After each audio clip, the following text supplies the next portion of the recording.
नमामि शमीशाननिर्वाणरूपं विभुं व्यापकं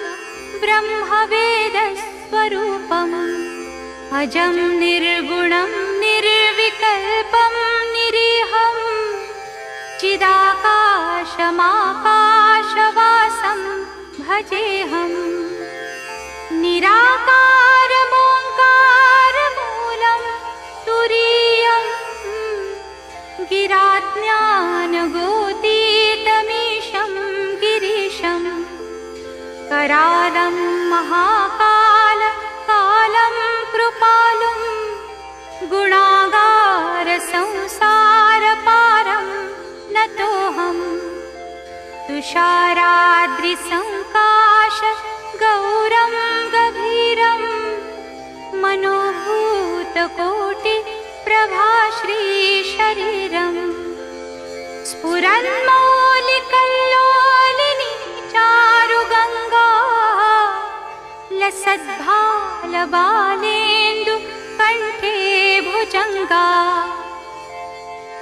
चलत्कुण्डलं भ्रूसुनेत्रं विशालं प्रसन्नाननं नीलकण्ठं दयालुं मृगाधीशचर्माम्बरं मुण्डमालं प्रियं शङ्करं सर्वनाथं भजामि प्रचण्डं प्रकृष्टं प्रगल्भं मरीशम् अखण्डं मजं भानुकोटिप्रकाशम् त्रयशूलनिर्मूलनं शूलपाणिं भजेऽहं भवानीपतिं भावगम्यम् कलातीतकल्याणकल्पान्तकारी सदा सच्चिदानन्ददाता पुरारी चिदानन्दसन्दोहमोहापहारी प्रसीद प्रसीद प्रभो मन्मथारी न यावत् उमानाथ पादारविन्दं भजन्ति हलोके परे वा नराणाम्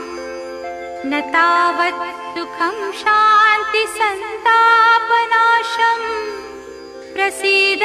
प्रभो सर्वभूताधिवासम् न जानामि योगं जपं नैव पूजा नतोऽहं सदा सर्वदा शम्भुतुभ्यम् जराजन्म दुःखौघतातप्यमानं प्रभो पाहि शापान्नमामीश शम्भो रुद्राष्टकमिदं प्रोक्तं